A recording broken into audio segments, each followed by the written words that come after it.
Okay, right now we're looking at the minor triad, the whole note voice leading. Now, the voice leading, what voice leading is another name for comping. Comping is a strong word that we use for backing singers or keeping chords inverted into the inversions of the right position of the piano where everything's under one hand position. It's great. We're going to be looking at the minor triad tones, the 1, the flat 3, and the 5. All are going to play a very important part here, okay? Start off with step 1. Left hand's going to play the 1 on the 5, or the 1 on the octave, and the right hand's going to play the 1, flat 3, or 5. Okay, you got to watch this very, very carefully because you're going to have two options. You can either go up or down. Okay, watch this. Okay, C minor. Let's start off with the flat 3. Okay, now if I'm going to F minor next, I have two options. I can go up to the F or down to the C. See, I'm going to go up to the F. Left hand I'm playing just the 1 on the 5. B flat. I can go down to the D flat, or I could have went up to the B flat. Okay, I'm going to go down to the D flat. E flat, I'm going to go up to the E flat. A flat, I'm going to go up to the, I could stay right there on the A flat. See, that's still part of the chord. That's the 5th. D flat, I'm going to go to this minor. Remember, we're dealing with minor sounds now, okay? G flat, we're going to, I can go to the 1, okay? B, I can go to the D, which is the minor. E, I can go right to the E. A, I can go to the C, which is the minor. And D, I can go down to the A, which is the minor. G, I can go to the minor. See, I had to pick the tones and which direction I decided to go. So the first thing you can think about is, do I go higher or lower?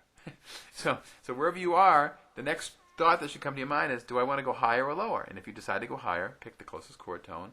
Or you stay on the one that you're already on if it's part of the next up-and-coming chord. Okay?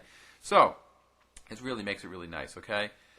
If the third is chosen for your top note here, when we start harmonizing, you can harmonize it with another third. I'll show you how that's going to work. Okay?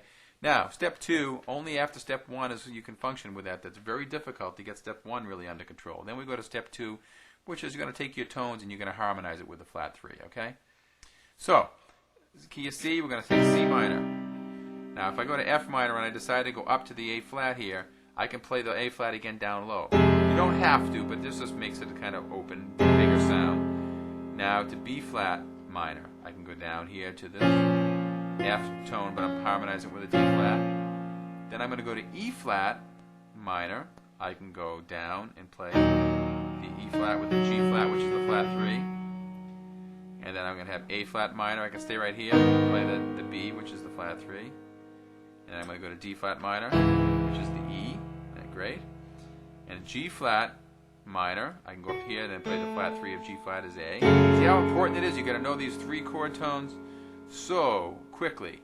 B minor, E minor. So I'm going down to the E with the G, which is the flat 3. A minor, keeping the E, it's part of the A minor chord. So I'm going right to the C, which is the flat 3 here. See how I'm harmonizing my selections? D minor, I can go right down to the D and then harmonize it with the flat 3, which is F. And then go to G minor, which is keep the D up top, flat 3 here.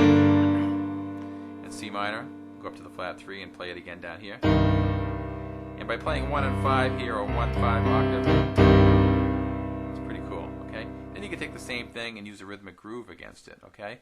So you can play.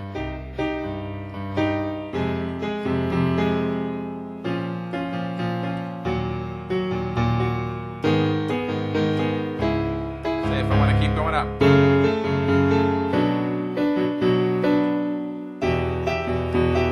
I want to keep going up. See? I can keep going up. Down, coming down. And you can take those particular choices. You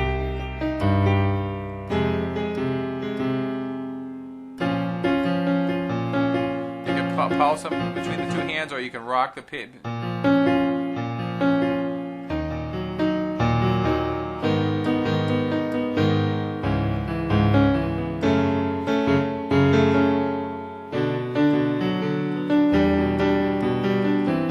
At a higher level, if I start playing into some chords all in one general area,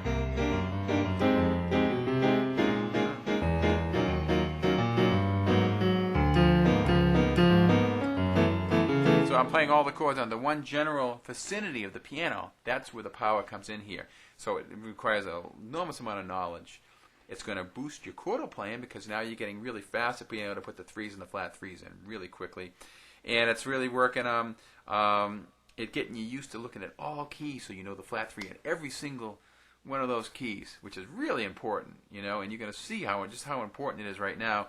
This will re-support the fact that, in the earlier stages, why do I got to know these major triad tones, these crazy exercises to figure out what major triad, what's a third and the flat third and the fifth, and now you're starting to see exactly some higher level techniques, just why those underlying fundamentals are so important, because we're using them now at a professional, more professional viewing here, which is great. This is the topic that I use, professional people use. They look at the voice leading as a very important technique. Whether you're ever playing in a band or not, it's a great tool to have, okay?